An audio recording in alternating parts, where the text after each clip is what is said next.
I'm rolling. Give me an intro.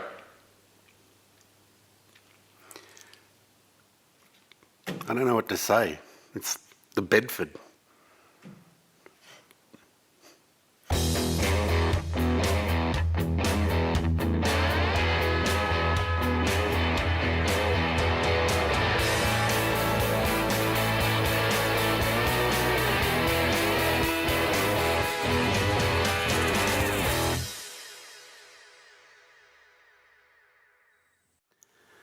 Welcome back to the Skid Factory.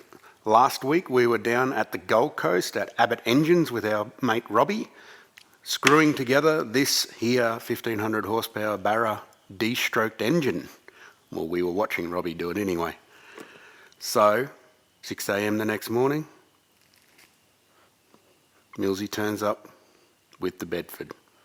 I think he's ready to go.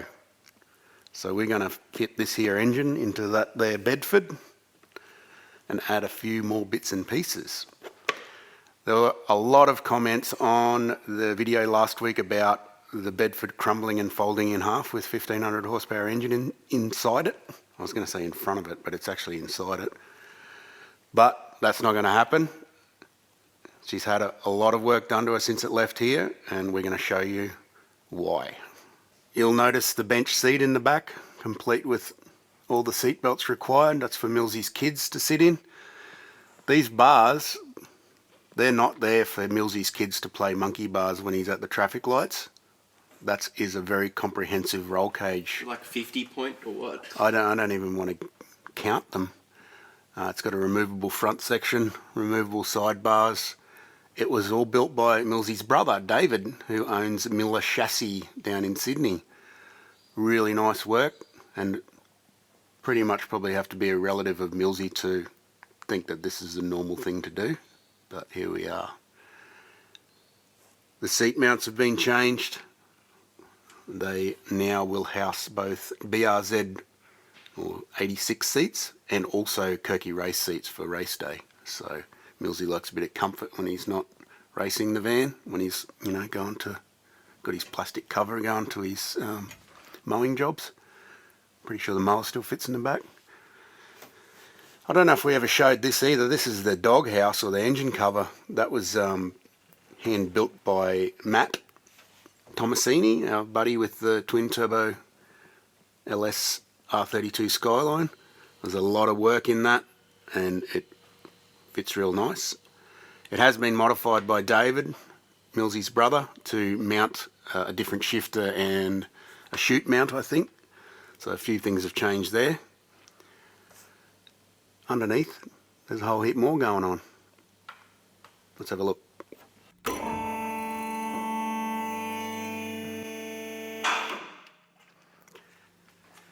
Contrary to popular belief, the Bedford isn't actually a rusty mess. It's just made to look that way. The whole outside of the car's been resprayed and panel beaten by Millsi's mate Troy, who also just did a bit of engine bay work while we pulled the old engine out a couple of days ago. Underside of the car is actually in really good nick, and it's also a very strong vehicle, apart from the bit where we cut out a giant hole to fit the engine. So there wasn't a great deal that needed to be done as far as strengthening goes. It's worth noting that the car's made to carry it. It's a heavy commercial vehicle. It was made to carry a lot of weight, so it's got heaps of structure in the floor itself. And when the engine previously, the stock engine with a few mods, made 730 horsepower at the wheels, Millsi reports that the car drove straight as an arrow, no problem at all. He was really confident in it. So sounds stupid saying you've got a Bedford van with a giant engine in it, but sometimes things work. Maybe it's the Formula One engine mounting technique or something. So we got something right. Down the back here, the old rear end setup has been removed. It was fully rebuilt. It was a 12 bolt out of a big block Nova, I think. It was already in the vehicle when Millsi bought it, so they must have had a little tiny diff in them that would break easily, so someone had already upgraded it. He had it rebuilt and a posi track and axles and everything put in it, and that was fine. But when he's decided to change his scope to much more crazy, the problem with the 12 bolt is it's not very well supported for gear ratios and that sort of thing compared to a 9-inch diff. So his brother David from Miller Chassis fabricated this assembly. These are the anti-roll bar mounts, which is up in the floor here. It's got disc brakes on the back again, but a different type. It's got a handbrake, which Millsi's froths on. The centre and one of the axles is still en route, so we don't have that yet. We'll fit that up when it gets here. The leaf springs have been removed inwards and the mounts have been strengthened.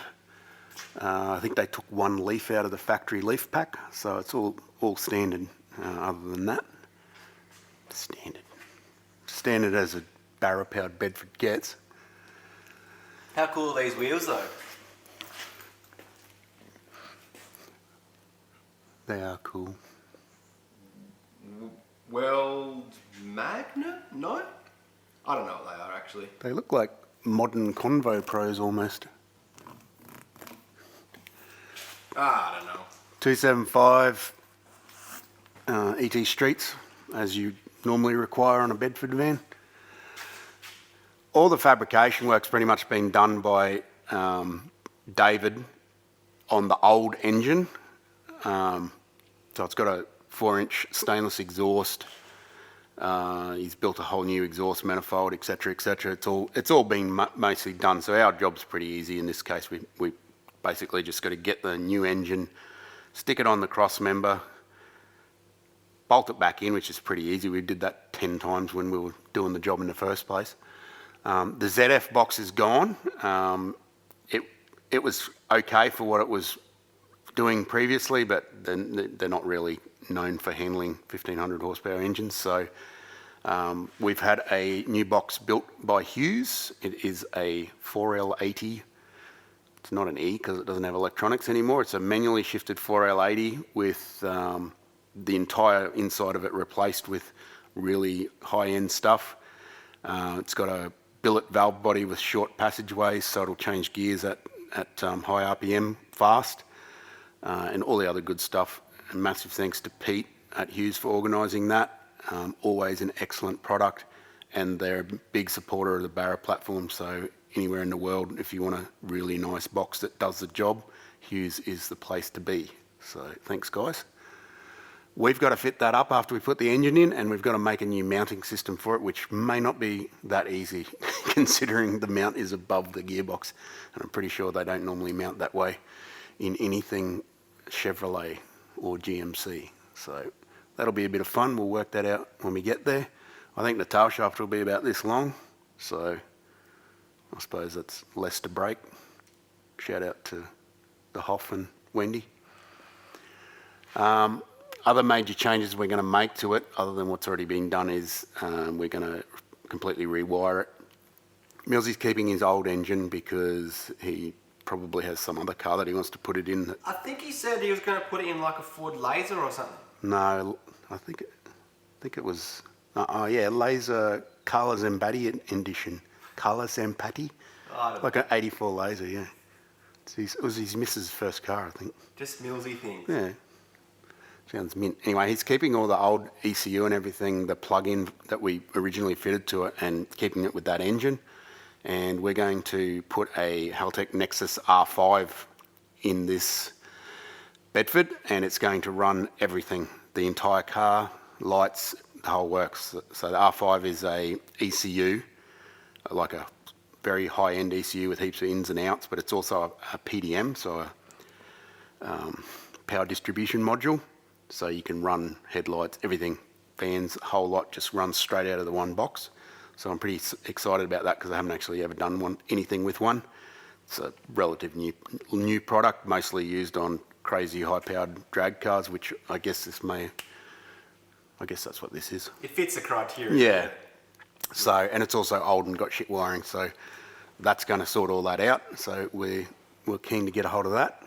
So pretty much what you're saying is the only thing left on this car that's the same is the engine mounts. The front brakes, hopper stoppers, still there, but he has changed the pads and rotors with some cross-drilled stuff from Brakes Direct, I think, from George. Shout out to George. Didn't Dave's mate Jez do a bit of work on this too? Yeah, Jez did a whole bunch of stuff in the front end of it. Basically, they replaced the intercooler, which was just some old second-hand thing that Millsi had on some other vehicle that was upgraded, and bits chopped off it and welded back onto it. With a view to putting this new engine combo in it, they replace it with a Plasma Man huge intercooler, and I think it's an FG radiator, like a factory radiator they've managed to get in there. No more air conditioning, which was a pain in our arse in the first place. I told you people, don't put air conditioning in your race cars. You don't need it. It's a pain, except for mine, which will. But this wasn't going to be a race car. It was meant to be a business mowing car. Yeah, sure. Sure. So let's get that old engine out, old new engine, and put the new engine on it, and then bolt it back in and start some work. Play with turbos. Yes, it is a big turbo.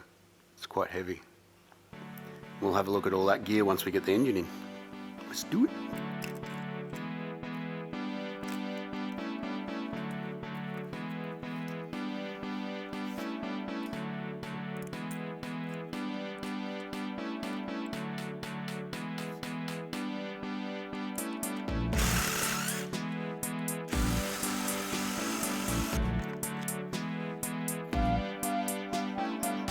Hang on, you're supposed to play flute like this, aren't you?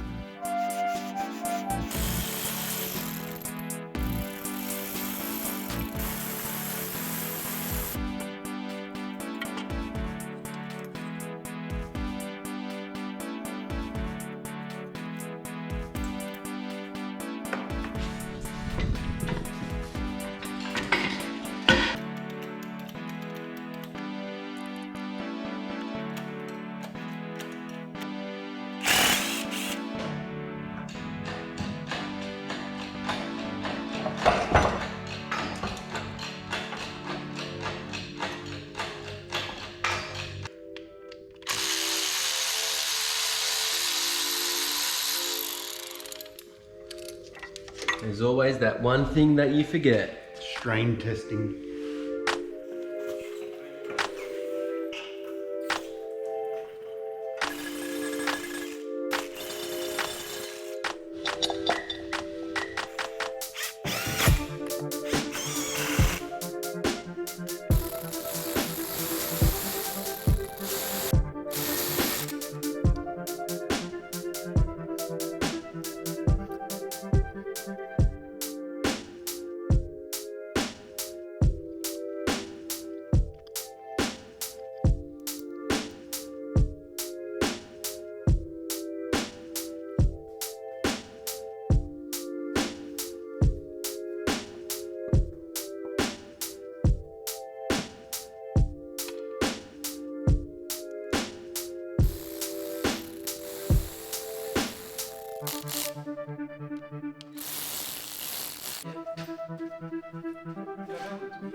Back.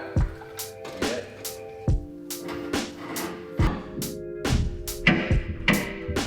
Keep coming, keep coming.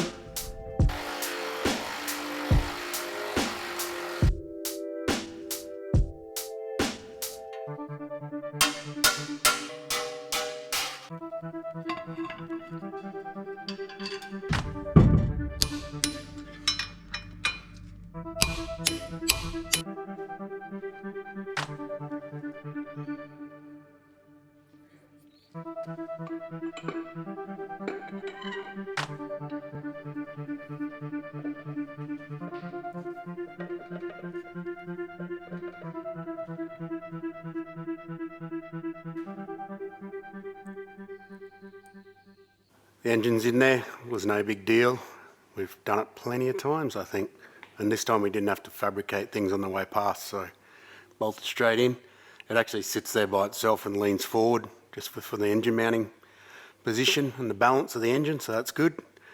This is the Hughes 4L80 transmission that's going behind it. This is a pretty special bit of kit. I couldn't tell you what exactly was inside it, but I'm going to say probably none of it is GM. It's all aftermarket. It is manually shifted 1 to 4, trans brake on first and second gear.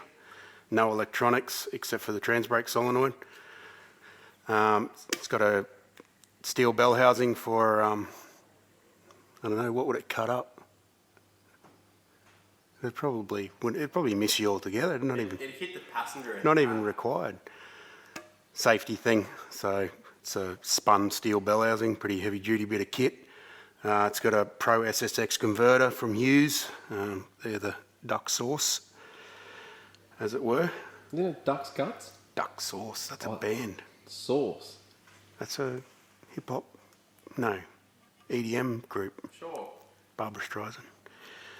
So it's all in there ready to go. We've checked the converter seating position because if you remember, my Patrol has this transmission, but with the GM bell housing, it was basically you couldn't put a feeler gauge around the converter because it was so big. And this one feels a bit weird because it's so much smaller. We weren't sure whether it was seated properly, so we used the old measure it and measure this. Can't go wrong. Always do that, no matter how good you think you are, so you don't crush the crap out of the inside of your gearbox. So we're ready to fling this up and bolt her in. Then we'll have a look at mounting problems, because there's no mount for it, of course. Let's do it. Hey, while you're there, what's the go with this Black Beauty in the background? So some guy dumped it here. Just dumped it? Yeah. Had a carby on it. Oh, yeah. He's like, "Can you fix this carby?" I'm like, "Yeah, I sure can." Did you call the Hoff? Or Come what? on in. Get the drill bits out? I called that guy on the internet that says he tunes his car with a screwdriver.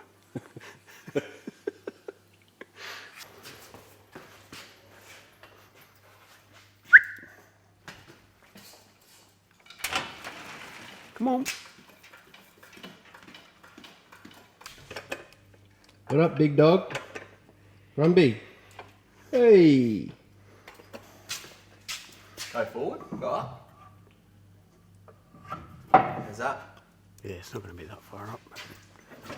It's all right. So that's going to be tilt. We can tilt the box back, yeah. Yeah, we'll just have to pull it out later. Is your thing stiff?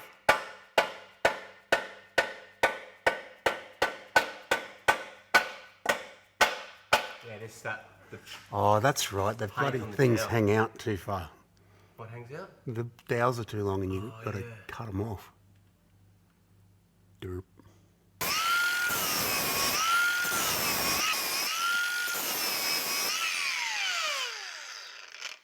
Should I be filming this or not?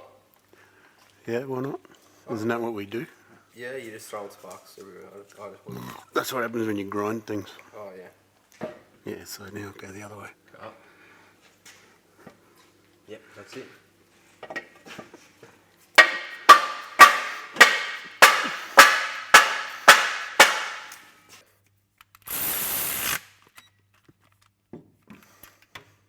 Got the box in. We forgot a couple of things. Got to just mill these down a little bit because the aluminium bell housing is a lot thicker than the steel one, so by the time we fitted about 10 of these we might remember. But no big deal, we just popped it back off again and trimmed them down a bit.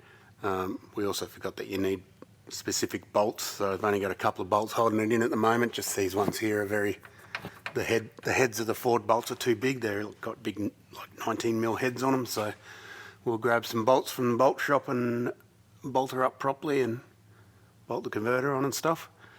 Now we've got to sort of consider the driveline angles. It has got a new diff in it, so I don't know what the pinion angle is on the diff or whether it's adjustable. So I'll probably just consult with Dave Miller from Miller Chassis, Millsi's bro, and see what he's got to say about it.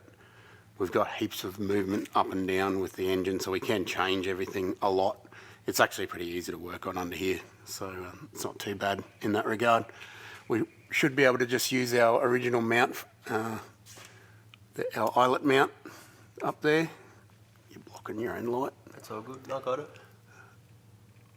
And just make a ring that goes around these bolts here, up into a fold, and then a couple of ears, and it'll just hang off that. It originally mounts here, so it's mounting off the same area. Let me just tech screw into the fuel tank here.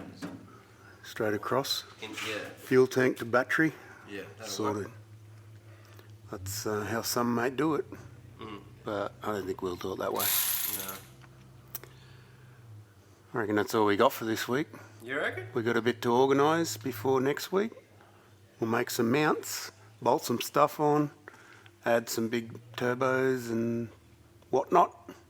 That's your favourite word. Whatnot? Yeah. Whatnot. Is that? This is a Hoff visiting. Yeah, I had a V12 drive past. Sweet. Sounded good.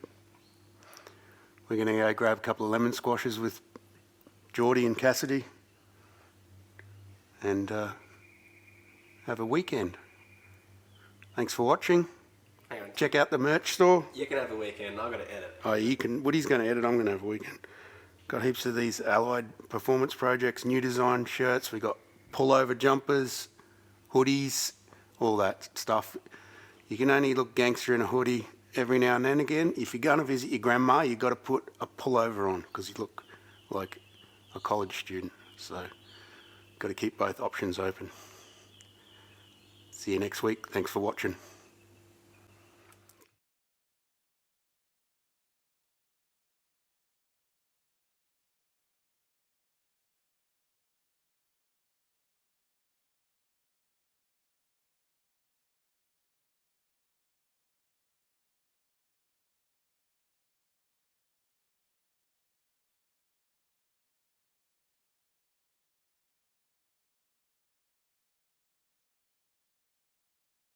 How much do you like Millsi right now? As much as I've always liked him. Every time I come into the shed, You eating my jerky? you in the shed, messing up all the tools. Come on, get in here, you dog. Give me a message for Kai, Geordie. No. Yeah, come on. Nothing. Give him some. Give me something. You're making me sweat, dude. How about them carbies, Geordie? Yeah, give him a seal of What do approval or you think something. about carbies, Cass? Carbies? Yeah. Waste of time, waste of space. Just more air filters. That's all you need. That'll work. That's Millsi spec, isn't it? It holds ladders onto the roof of tradie vans. They're like the strongest thing in the earth. Have you seen how tradies drive? Hey Robbie, I've got a quick question for you. Yep. What happened on the ceiling of the roof over here, mate? Rowan? Looking guilty. Yeah, well, I think I was away somewhere. Was I in the States or something? And you sprayed a bit of thinners or something. Oh, I forget the story. I wasn't here, but I come Set back. fire to the roof anyway. You know, all this guy needs is red hair, and he's just the ultimate menace.